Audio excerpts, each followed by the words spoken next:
The seasons are changing, the leaves are falling, you've got your pumpkin spice latte, your Ugg boots are out, layers are on, but what do you do with those golf clubs? Golf is not that hard. Well, it doesn't have to be. That's why we cut through all the highbrow golf BS to give you what you really need to know to enjoy the golfing experience. I'm Doug Smith. And I'm Cheyenne Woods. And together we have over 50 years experience playing the game of golf at every level. Every week we'll break down a new topic in 10 minutes or less, answering some of the most popular questions in golf today. You're welcome. That intro just makes me actually want a pumpkin spice latte. You know, I feel really cozy right now. It's almost that. Are we there yet? Like, yes, let's go to Starbucks once we're finished and we'll do this. Well, I'm not because I live in Arizona and it's still almost 100 degrees. But some people do have the Uggs out. So... Right. Hey, so those of you guys that are looking at the leaves change and you're wearing your Ugg boots, guys, what are you doing with your clubs? I know where they are. They're going to be in the closet. How do you manage like life if you're like a real diehard golfer? And how do you prepare? Are you even thinking about preparing for next season at this point? I'm still trying to wait on that warm day so I can get out there and go get it. So I got a threshold. Plus 40 degrees, I'm playing golf. Yikes. Well, it might change now being in Phoenix, but plus 40 back in Ohio, I'm playing golf. 40 and sunny. I mean, that's not a bad day, I guess. For me, I grew up here in Phoenix, so anything with a 6 in front of it is a little chilly. So I'm layering up. I'm maybe taking the day off. It is my off season.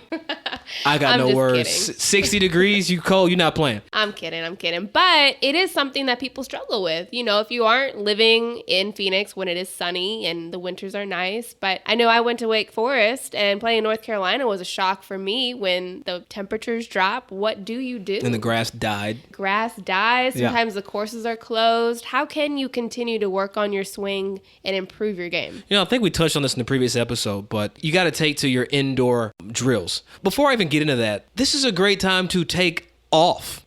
Enjoy not playing golf. We need rest. We need to relax. We need to step back from the game, assess if the season was a success, and just chill and give it up. Sometimes you do just need to put the clubs down and take a little bit of a break. And like you said, reflect.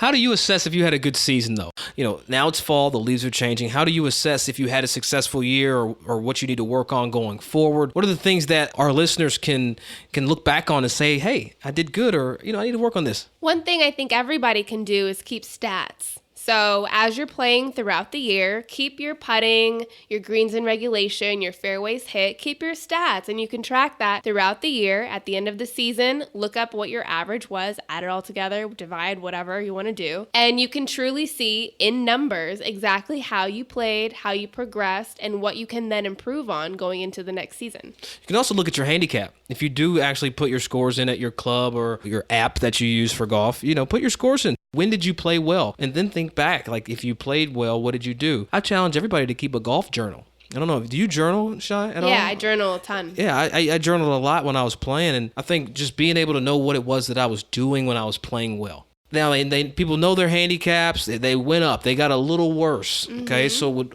are we going to do? Like, what do you do when you do realize you got worse this season versus the previous year? Again, it's identifying what area kind of led you there. And with it being a little bit chillier, temperatures are a little cooler, I always try to do what I can indoors. So whether that be go to an indoor facility, which some people might not have access to, or just doing something in your living room, putting on the carpet, putting on the tile, working on your stroke, working in the garage in a mirror, just trying to get into some type of position. Any of that is helpful. Whether you're actually hitting a ball outside or not, it is definitely going to help improve your game. I do want to mention one thing about the fall season. This is the time of year to tinker and or replace your clubs. If you're thinking about getting new clubs, if you're thinking about what did work, what didn't work, the off season is the time where you need to go out and get fit and see what the best combinations are for you going into the next season. I think a lot of people are like, this didn't work, so I'm going to stick with it. And it's like, you know what? This is a good time to reflect on your clubs and on your equipment.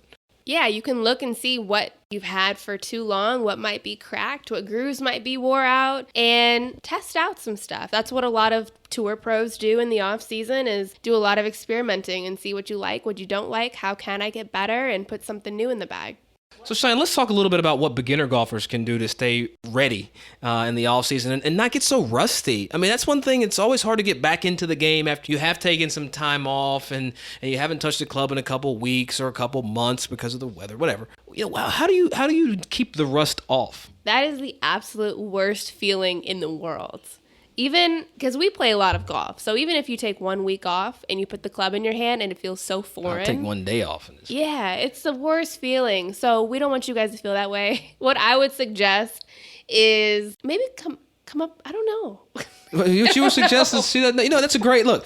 We don't have all the answers, right? It'd be BS if we really did have all the answers. But one thing I'll say and one thing I'll point to is it's called maintenance. In most cities, there is going to be a place for you to hit balls outdoor where there is some heat that is provided, like an indoor bay where you're hitting outside. I say be sure to take a Sunday afternoon or a Saturday morning on a sunny day or whatever and go actually hit balls. Just because it's cold doesn't mean you can't go hit balls. There's heat. You don't have to do it every day, but I would recommend hitting balls at least once a week. And any movement, any swing helps. Whether you're making contact with the ball or just taking practice swings, doing 50 practice swings at night, you're at least continuing the movements and not allowing the movements to become so foreign. And there are indoor places to hit balls. I have another really great idea. Uh-oh, here it comes. You could go on vacation. This is a great time to go on vacation, travel to somewhere warm, and play some golf under the sun. Because who doesn't want to be on a beach in December?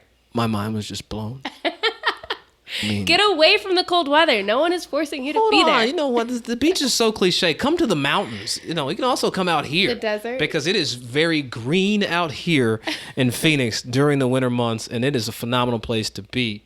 Also, things like putting mats and the little chipping nets that you can have and using an indoor net. Like, you can go to Amazon and other places and buy an indoor hitting net and put in your garage. Yes. Or your dorm or your apartment. Your backyard. Whatever. Anywhere. You can take it to a local park. I've seen people do that as well. Putting mats. You seen people take a hitting net to a park? Yeah. I've not seen that. I've seen that. That's interesting.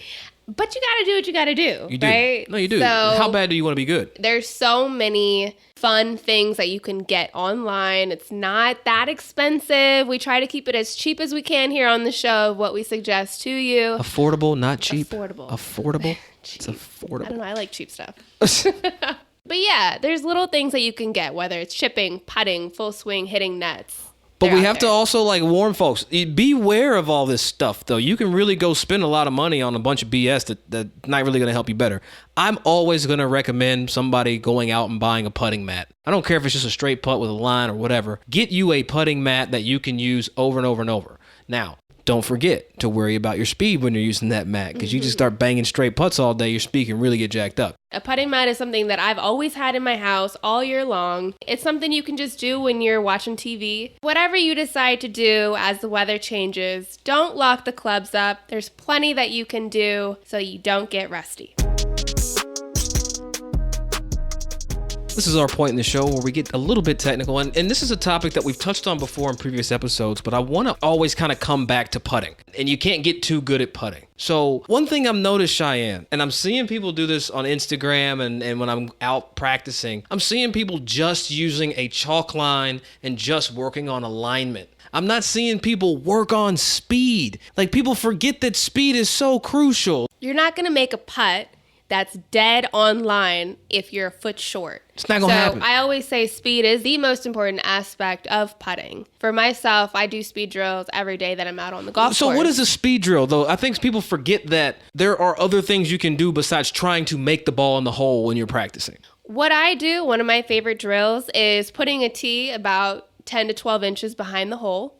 I walk off 3, 6, 9 paces. I need to make 3 putts in a row from each designated tee, not short of the hole and not past the tee. So for me, it still gives the mentality of wanting to make the putt, but not without being too aggressive or too tentative. I love that. You know what's something that's super simple? From any distance, from any range, just try to putt to the fringe. I think if you start working on that drill from 5, 10, 20, 40 feet, you're going to see yourself make more putts. And that is birdies, and that is zero BS. Another drill that I love, putting greens get super busy sometimes. You might not have a hole to putt to. Putting to the fringe is a great option. Take 2 balls, putt 1, don't look up. Putt the other with the exact same speed. Look up. You want those balls to be kissing. You want them to touch without even looking up. So it gives you a feel of what your body's doing. It gives you a feel of being able to hit 2 putts back to back the exact same speed, and you have that really good control as you go into your round. That's it, guys. Thanks for listening. Hope these tips helped you today. Don't forget to follow us on Twitter, Instagram, and Facebook at Birdies Not BS. Or you can find us at www.birdiesnotbs.com. On the World Wide Web. The World Wide. We out of here.